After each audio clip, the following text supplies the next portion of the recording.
And hello YouTube, and welcome back to another episode of the Zone TV Movie Entertainment with me, your host Jonathan, once again bringing another movie review for the brand new movie Abigail. That's right, Abigail's finally here. Finally got to go see it. The new vampire film, if you will, starring Alison Ware, probably butchering that, I apologize, Melissa Barra, Catherine Ewan, and Dan Stevens.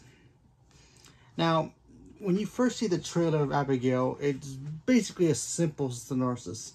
You have these group of, I guess like criminals who kidnap this little girl who's at a ballet class. She gets kidnapped and then they take her to like this kind of like abandoned house. They have no idea why they kidnapped her except her father's very wealthy. So when they get there, their job is very simple. All these criminals, they don't know each other. Some of them have skills for either weaponry, medical training, getaway driver, whatever. So they all have, no names, no backgrounds, but they all given fake background stuff. And their job is very simple. Keep this girl protected at all for 24 hours. Keep her in this house and they're going to get paid $50 million. And then they can split it between the five of them, I think 6 of them. Very simple, right? Okay, bad guys do their thing. They're watching this little girl. What can she do? Unfortunately, they find out that this little girl is a freaking vampire, and then she breaks loose and just goes all ham on all of them. This movie is directed by the people who gave us Scream 5 and 6, and of course Ready or Not, which was a great film. If you've never seen that film, I highly recommend checking it out. It's kind of like Clue meets like supernatural element to it. It's a very good film. Go check that movie out if you've never seen it. And I love the Scream franchise, so yeah. Okay. When I first saw the trailer, I was already in. Okay? I don't care what type of film it is. I just want to see it because I'm a huge vampire fan.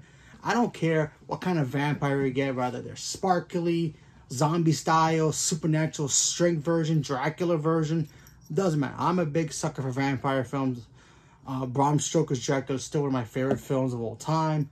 Can't wait for the new Nosferatu's film that's coming out later this year. Very excited. I like the Renfield movie we got last year with Nicolas Cage's Dracula. I thought that was a very good film. So I'm a big sucker for vampire movies. Twilight's great too. Yes. We all know. So when you're watching this movie and you see this little girl just wreck ship. And I'm talking about this little girl has been a vampire for centuries, and she's ready, she wants to punish these people for basically taking her. There's also a backstory of why this happened, but I'm not going to spoil that part. All I can say is this movie is a lot of fun. I had a lot of fun watching this. Dan Stevens, first of all, Dan Stevens is a great actor. He was great in Legion when I first got introduced to him as an actor. I thought he was great in that show. Obviously, he was in Beauty and the Beast. Great in that. What he did in King Kong, I thought was hilarious. I thought he was great as like the veterinarian to all the MonsterVerse characters. So that was great. So seeing Dan Stevens get some more recognition in movies, that's a good plus. And he pretty much, him and the main girl from Scream 5, not Jenny Ortega, the other one, the main one, they stole the show. Them two together were great. The little girl who played the vampire killed it. She was fantastic in every moment she was in.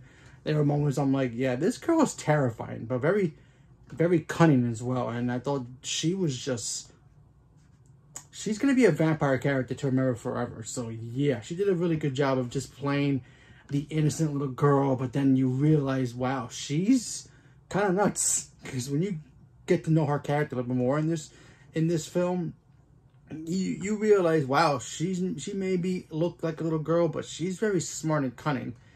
And everybody got cool backgrounds because they weren't supposed to use real backgrounds.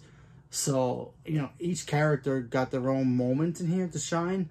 Everybody, even the girl who plays from Scream, she was fantastic. She has a military background. She was fantastic. Like I said before, Dan Stevens was great. Everybody in this film was great. Yeah, so I really enjoyed the film a lot. I had a blast. I might actually go watch it again maybe today because it was just a fun film. And I highly recommend checking the film out. It has laughs, You know, there were some moments in here. There were some cool jump scare moments in here. Vampire power super fights were great. You know, all that stuff was cool. It gets a little bit, like, maybe, like, kind of predictable near the end. Kind of, like, maybe cartoonish a little bit. Just a little bit near the end of the film.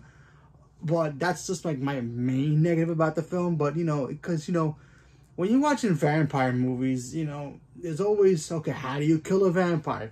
You gotta use this, you gotta use that, or whatever, you know, the tropes is for certain movies who make movies about vampires, and they have movies about vampires and how to kill them. You know, whether it's garlic, silver bullets, whatever it is, steaks, whatever. You know, it kind of gets a little kind of, like I said before, cartoonish near the end. You know, when they're trying to hunt her down. But it's still so much fun to see. And to see this little girl just do her thing and just wreck people. I'm telling you, this was very clever. Because normally when you get a vampire movie, sometimes usually, you know, the same tropes. They're vampires. They bite somebody and they get, you know, the person who gets bitten becomes one of them. And then this and that, you know. But it was very clever in its own way. You have this little girl who looks innocent, but she's a vampire, and she has all these powers. She's been doing it for so long, and, you know, Catherine Newman was great in here. A lot of good laughs in here as well. What else? Yeah, like I said, I really enjoyed it. But like I said before, you know, the third act kind of feels a little cartoonish, but it's still such a fun film. If you have nothing to go see this weekend and you're just waiting, I guess, for next week's Spider-Man, you know, movies coming out, re-release, go check this movie out. It's a lot of fun. You'll have fun. Grab popcorn, enjoy it, and just sit back and relax and have fun with it. So, leave me a comment below. Let me know what you guys thought about Abigail. Did you guys enjoy this film? Not enjoy it? Are you guys vampire fans? Not vampire fans? Never seen the trailer at all? Don't know what the heck this movie's about? Leave me a comment below. Let me know. Stay tuned for more. Thank you very much, and have a good day.